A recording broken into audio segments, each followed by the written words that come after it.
manifest and unmanifest, is spirit. It has no enemies, no differences, no other than, no apartness, no separateness from itself.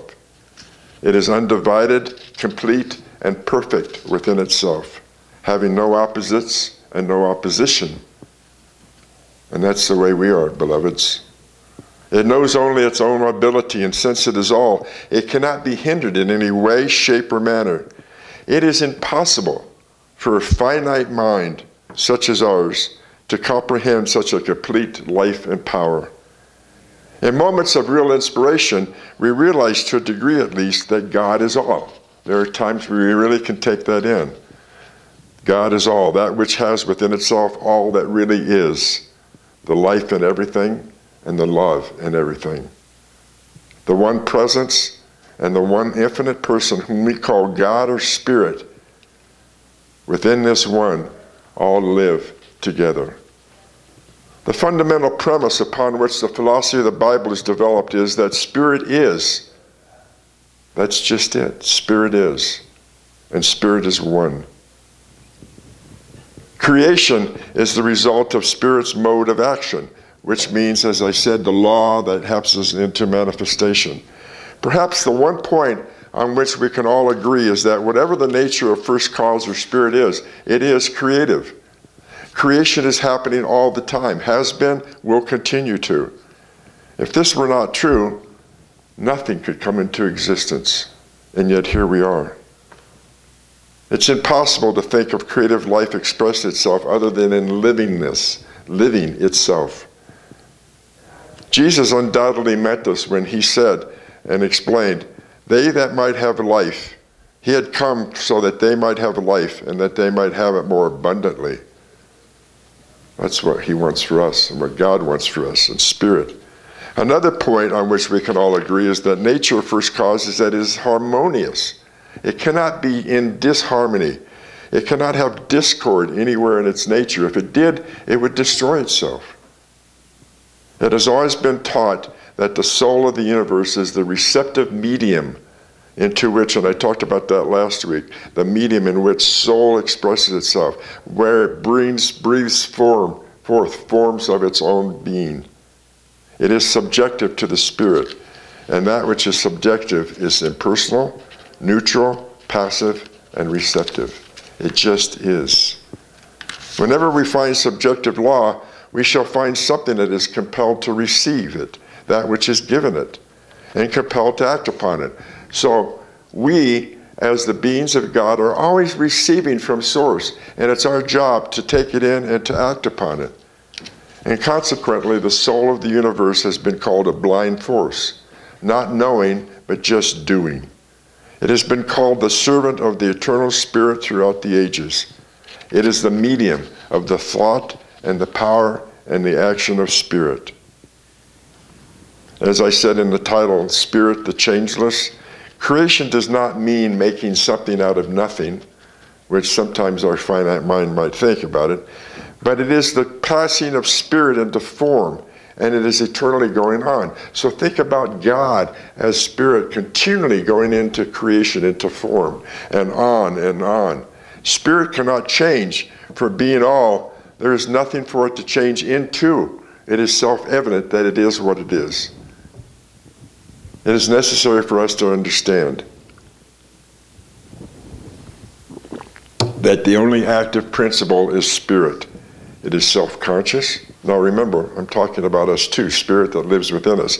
It is self-conscious, it is self-knowing life, and all of it else is subject to its will. The spirit is conscious of its own thought, its own desire, its own manifest action, and it is conscious that its desire is satisfied, meaning it wants to have it satisfied all just by the mere thought of it. Consequently, it is conscious which it manifests, and is not conscious of any effort or process in its manifestation. It just happens by thought. There's no work put to it. It's just doing it. It is necessary that soul and body should exist because spirit without manifestation would construct only a dream world, never coming to self-realization. That's not what we want.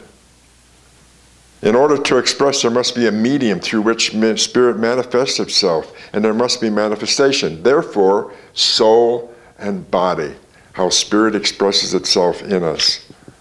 The teaching of the great thinkers of old time is that we live in this threefold universe of spirit, soul, and body.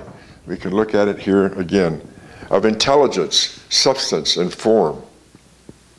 God is the self-evident, the first cause. It speaks and it is done. Its word is law, and God is word. God is law. God is spirit. Spirit knows itself, and the law is the servant of the Spirit, and it is set into motion through His word. Ask, and you shall receive. All law is some form of universal energy or force. Law does not know itself. It's told what to do, and it does it from God and from us, the law that we live within us. All law is some form of universal force or energy. It is the medium through which the Spirit operates to fulfill its purpose. It is impossible to think of a time when law did not operate. It's impossible to conceive that it was ever created. Therefore, law must be coexistent and co-eternal with Spirit as part of the causeless nature of divine reality. Meaning the Spirit operates through the law, which is some part of its own nature. Therefore, all action must be some action of Spirit as law. Really get that in, how law works within us and how it shows it on here. It has to be there before manifestation. The word of Spirit moves through the law. I am. Therefore, all is here. And since the law must be timeless as the Spirit, we cannot think of a time in our life in the past when law was not, or a time when it would cease to be. Neither can we imagine the law ever failing to operate once it's set into motion. Can we even think that God, as the source of everything, would express itself through law and it wouldn't act? No. So if we know that for ourselves, we got to take it in how much it works for us. We have an infinite Spirit, an infinite law. It's called intelligence and the way it works. God working through law, which is unfailing and certain, has creation, the activity of God, the activity of Spirit. And think about creation happening all the time. We have no clue what's going on in this whole universe, but God is creating all the time through its thought, through its law, through the passing of substance into form, through a law which is set into motion to the word of Spirit. So Spirit is the same, beloveds, yesterday, today, and forever. So our thought cannot picture a time when the activity of Spirit did not exist or will cease to exist. The whole action of Spirit must be within itself upon the law, which is also within itself, and upon the universal stuff around it, which also it is a part of and has it within itself. So the three in reality are one, the Trinity. There is something called God that makes things out of itself. So again, we'll look at this. God, the source of all. And then it becomes the image it makes according to the law and the order, and then it becomes. As nearly as the intelligence of the human race is able to judge, Spirit creates by contemplation, by thought, by being. So let's end on that for today. We'll continue part 2 of Spirit in next week. Okay? Any comments?